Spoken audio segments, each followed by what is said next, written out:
Today, we're going over the stories of 6 historical masterminds who went to extreme lengths to completely break the rules of war.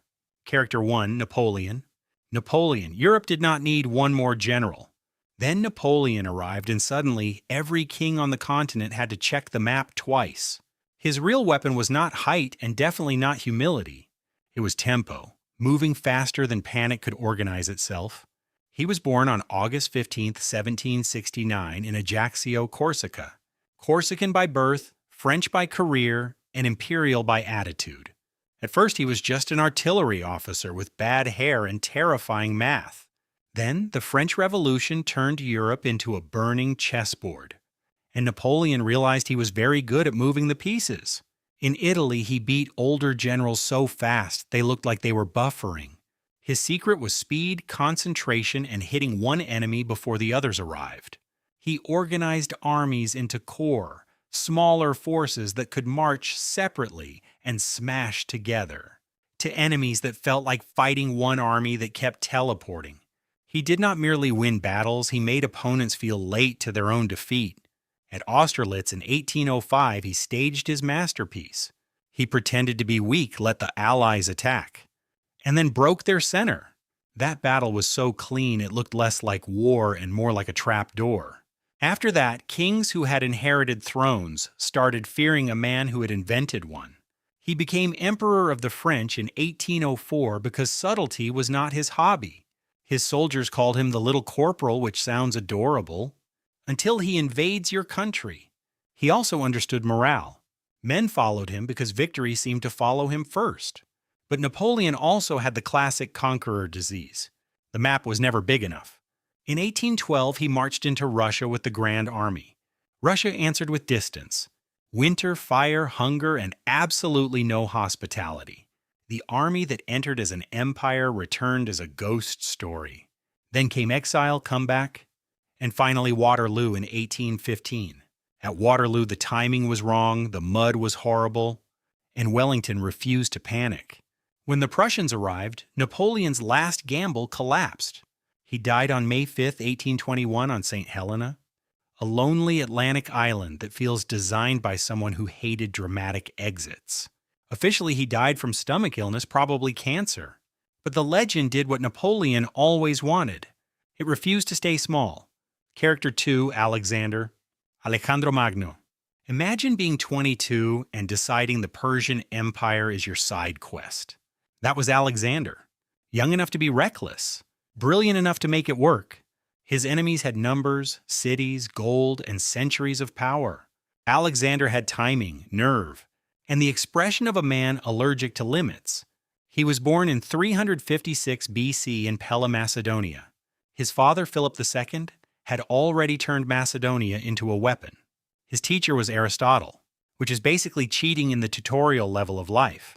Before that, he had already tamed Bucephalus, the horse nobody else could control. So even his childhood resume was basically difficult horse solved it. And the Persian Empire, the giant of the ancient world, suddenly had a teenager problem at the Granicus River. He charged first because apparently survival was optional. At Issus, he faced Darius III, and sliced straight toward the royal center. Darius fled, leaving his family, treasure, and dignity behind. Then Alexander reached Tyre, a city sitting smugly on an island. Most commanders would see an island fortress and look for a navy. Alexander looked at the sea and apparently saw future road material. So he built a causeway through the sea because walls annoyed him personally. After 7 months, Tyre fell, and the message was very clear. Being surrounded by water was not enough protection from this man. His greatest victory came at Gala in 331 BC. Darius had numbers, chariots, cavalry, and a giant battlefield prepared for him. Alexander had timing, nerve, and the habit of attacking the exact wrong place for comfort. He punched through. Darius ran again, and Persia effectively died on that field. Then he kept going east because apparently conquering Persia was just cardio. At the height of Bees River, he fought King Porus and war elephants in India. He won, but his army finally looked at the horizon and said, absolutely not. Alexander died in Babylon in 323 BC, only 32 years old. The cause is still debated. Fever, disease, maybe poison, maybe too much everything. He left no stable empire, but he left a world permanently rearranged.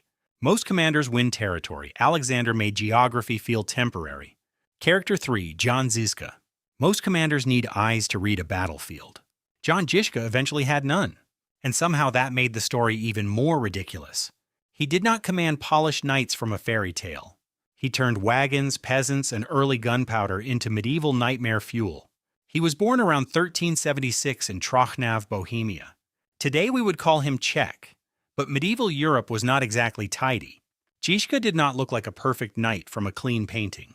He looked like the man you send when the perfect knight has already failed. He lost one eye early in life, and later lost the other at Robbie Castle. Most commanders lose depth perception and retire. Zizka lost sight and kept scheduling victories. He became the military brain of the Hussite Wars in Bohemia. The conflict began after reformer Jan Hus was executed and Bohemia exploded. Suddenly, a religious movement needed to survive professional crusading armies. His troops were often peasants, townsmen, and religious rebels, not shiny aristocrats. So Zizka did something extremely rude to medieval cavalry. He turned wagons into mobile fortresses packed with crossbows, hand cannons, and angry farmers. Imagine a medieval battle bus. But everyone inside is having a theological argument. At Sudamish in 1420, he used terrain, wagons, and mud like weapons. At Vidakov Hill, he helped stop a crusading army threatening Prague. The position was narrow, ugly, and perfect for making superior numbers useless. Zizka did not need a fair fight. He needed a place where fairness went to die. At Cahora, he escaped encirclement using mobile artillery in a way that felt illegal. His enemies had armor, banners, noble blood, and confidence.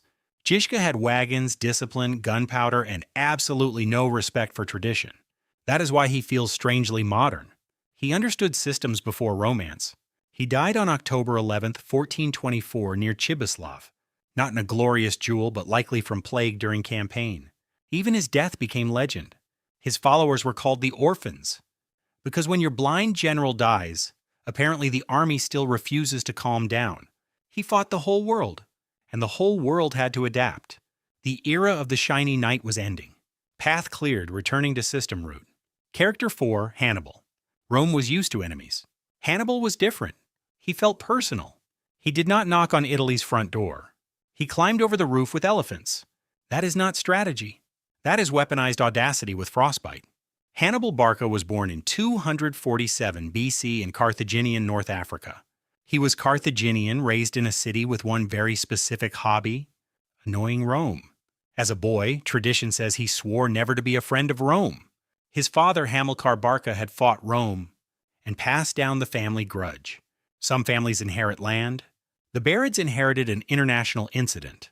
And unlike most childhood promises, this one became everyone else's problem. His army froze, starved, and shrank before even reaching the battlefield. But when he arrived, Rome discovered the survivors were still terrifying. At Trebia, he used cold, ambush, and Roman impatience like ingredients in soup. At Lake Trasimene, he trapped an entire Roman army between hills and water. Then came Cannae in 216 BC. The nightmare Rome never forgot. Hannibal let the Roman center push forward almost like he was losing. Then his wings closed around them and the trap became a circle. Cannae became the textbook example of how to destroy a larger army. For years, Hannibal walked through Italy, like Rome's unpaid anxiety consultant. Rome responded with the Fabian strategy. Avoid him, delay him, exhaust him. It was not glamorous, but it was safer than volunteering for another Cannae. But he never took Rome itself, and that crack mattered. Eventually, Scipio attacked Carthage, forcing Hannibal home. At Zama in 202 BC, Hannibal finally lost. Rome survived, learned from him, and then became the empire he had tried to prevent. Hannibal died around 183 to 181 BC in Bithynia. When Rome's reach finally came for him, he reportedly chose poison. He did not destroy Rome, but he taught Rome what terror looked like. Path cleared, returning to system root. Character 5, Saladin. Saladino. Before Saladin recovered Jerusalem, he suffered one of history's most cinematic embarrassments. He was beaten by a teenage king, whose body was being destroyed by leprosy. That sounds like legend. The uncomfortable part is it actually belongs in the story. Saladin was born in 1137 or 1138 in Taurit. He was Kurdish by origin, and became the founder of the Ubaid dynasty. He rose in a world split by crusader states, Muslim rivals, and holy cities. Eventually, he ruled Egypt and Syria, giving him the jaws to bite Jerusalem. But in 1177, those jaws nearly snapped shut on the wrong hand. Saladin invaded the kingdom of Jerusalem expecting a weak enemy. Opposing him was Baldwin IV, young, sick, fragile, and somehow terrifying. At Montazard, fragility arrived on horseback with a sword. The Crusader force was much smaller, but struck Saladin at the perfect moment. Saladin escaped, but his army was shattered. For a future nightmare of the Crusaders, that loss is deliciously awkward. And that is what makes his comeback better. He learned, waited, unified, and turned patience into a weapon. 10 years later, in 1187, he trapped the Crusader army at Hattin. The Crusaders marched thirsty through heat, smoke, and bad decisions. Saladin controlled the water, the ground, and the rhythm. At Hattin, the army of Jerusalem was defeated and effectively broken. Then, Jerusalem itself surrendered to Saladin in October 1187. The fall of Jerusalem shocked Europe so hard, it helped trigger the Third Crusade that brought Richard the Lionheart. Because medieval history enjoys dramatic casting, he had lost to the Leper King, survived, adapted, and returned his history. Even his enemies remembered him as dangerous, disciplined, and strangely honorable. Saladin died on March 4th, 1193 in Damascus. He left behind a reputation larger than his treasury, because some commanders win by rage. Saladin won by returning smarter. Character 6, Yi Sun-sin. Yi Sun-sin's most famous order came while he was dying. Do not announce my death. The battle is still happening. That is the kind of sentence that makes every normal retirement plan look pathetic. He was born on April 28, 1545 in Seoul, Joseon, Korea. He became an admiral, which is unfair because the sea seemed to work for him. During the Imjin War, Japan invaded Korea with massive forces. On land, Korea was in disaster mode. At sea, Yi became the Firewall. He used disciplined crews, coastal knowledge, cannons, and ships built for brutal, close fighting. His diary shows a commander constantly worried about weather, supplies, politics, and timing. So yes, the legend also did paperwork. Unfortunately for Japan, he did it well. The famous turtle ships looked like floating headaches for anyone trying to board them. Yi won early naval victories that cut Japanese supply lines again and again at Hansen Island. He used a crane wing formation to pull the Japanese into destruction. It sounds poetic until you realize the poetry is made of cannon fire. And then because history loves testing useful people, he was arrested and tortured. He was demoted to common soldier while the war still needed him. Then Korea's navy was nearly destroyed under another commander. So they brought Yi back and handed him only a handful of ships. At Myeongyang in 1597, he had about 13 ships. The Japanese fleet was far larger, which is normally the part where people panic. Yi looked at the currents, the narrow strait, and decided panic was for amateurs. He used the sea like a trapdoor, forcing the enemy into chaos. Myeongyang became one of the most ridiculous underdog naval victories ever recorded. Not because Yi had more ships, but because he had more battlefield in his head. When Noryang finally came, the opening scene of this story makes sense. Yi was not only trying to win a naval battle, he was trying to keep Korea breathing. That is why his legend does not end with the bullet. It ends with the drums continuing. 6 commanders, 6 different ways to make history panic. Napoleon discovered winter had other plans. Alexander made geography feel temporary. Zizka turned wagons into nightmare fuel. Hannibal crossed mountains with elephants. Saladin learned from his losses, and Yi Sun-sin made the ocean feel unfair. Every one of them changed the room when he entered it. They were not all heroes. Some were brutal, some were brilliant, most were both. But every one of them changed what armies believed was possible. If you want to survive the next timeline collapse, drop a comment and hit subscribe. We'll see you in the next patch update.